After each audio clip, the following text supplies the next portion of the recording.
gitu kan. Yang baik itu seperti apa? Menurut Anda yang baik seperti apa? Tadi belum Artinya ada devisa negara di situ. Ya, jadi gini, contohnya misalnya di Makau, ya. Makau tahun 2024 kemarin ini dia belum mencapai optimal pendapatannya, tapi sudah gross revenue-nya sudah mencapai 300 triliun rupiah, ya.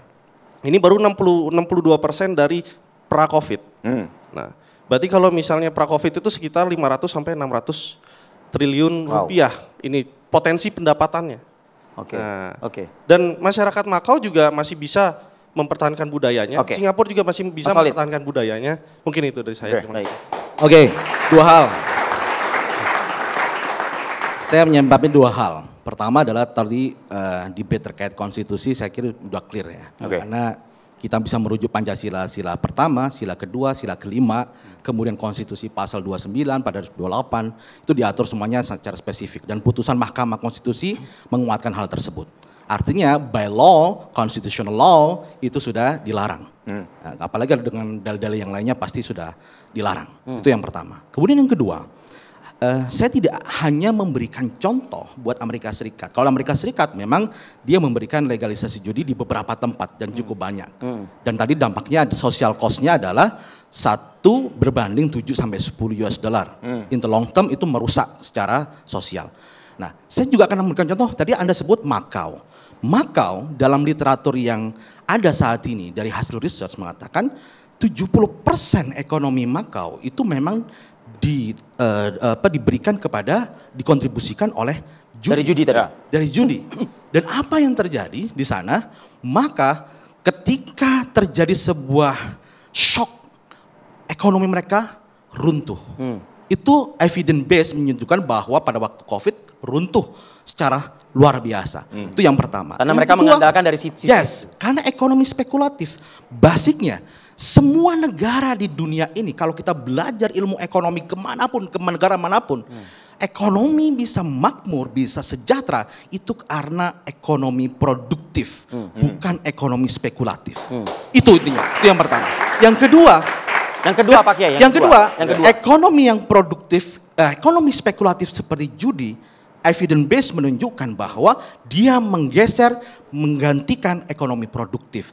Jadi seperti di Australia, di Malaysia dan sebagainya, justru dampaknya menurunkan produktivitas dari ekonomi. Begitu. Terima kasih. Ya, jadi gini, Bang, kalau Indonesia ini kan luas sekali ya, 17.000 pulau. Kami di Bali pada saat COVID itu turbulensinya juga tinggi. Kami bergantung dengan pariwisata. Ya kan, sampai sekarang pun ekonomi di Bali juga masih sulit, gitu kan. Nah, saya juga nggak bilang bahwa dengan adanya judi itu Indonesia menggantungkan ekonominya terhadap judi. Sayang aja, karena kan kita banyak SDA. Yang sekarang memang kita bergantung pada SDA. Gitu. Tapi bukan semata-mata kalau misalnya kita melegalkan judi itu berlaku secara luas. Ini kan alternatif out of the box. Ya, ini kan saya kan mengajukan judi itu kan nggak di seluruh Indonesia. Buat daerah-daerah yang mau aja gitu loh. Kan nggak mesti, kan otonomi daerah nih. Pak Kiai tadi juga ini loh. Saya ingin menyampaikan kalau aspek agama saya pikir semua pasti mengharamkan. Selesai. Saya tidak akan bicara soal argumentasi agama. Karena saya sedang tidak menjadi mufti di sini.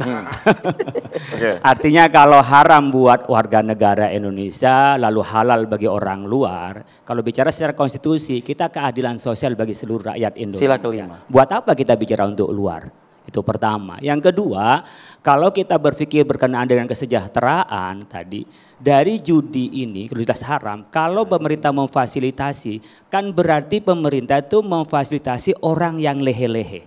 Tidak ada produktivitasnya. Tidak ada berkenaan dengan apa karya menjadi karya orang-orang kita. Mari kita berpikir dengan sistem negara kita dan karakter bangsa kita, ketuhanan yang Maha Esa. Ketika bicara ketuhanan yang Maha Esa, saya sepanjang literatur yang saya baca, agama dan kepercayaan itu belum ada yang melegalkan berkenaan dengan judi. Kemudian kalau ini menjadikan sebuah sumber pendapatan negara, berarti kan kita nggak bisa berkiblat kepada fakta. Fakta itu bukan dalil ya.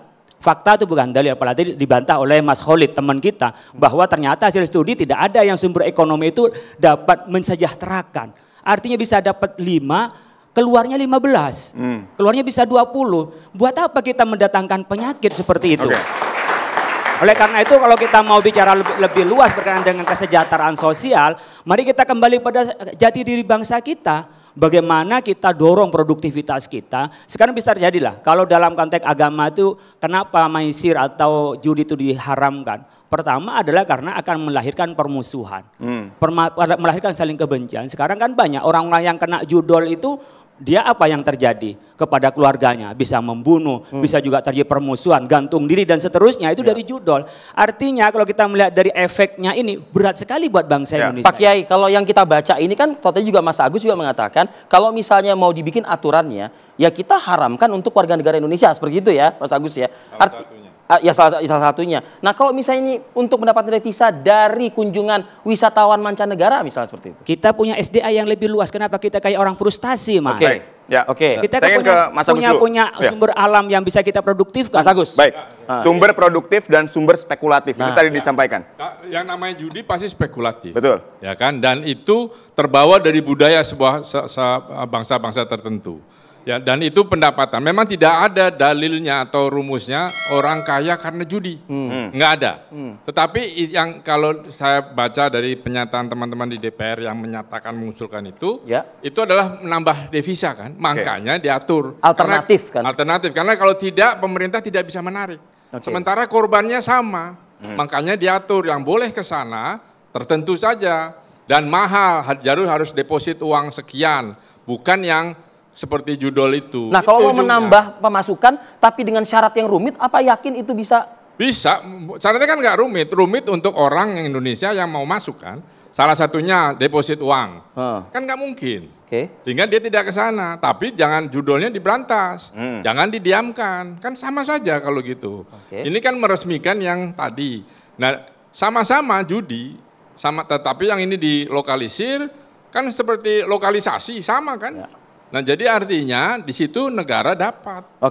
Kita pikirin negara dapat atau enggak gitu aja.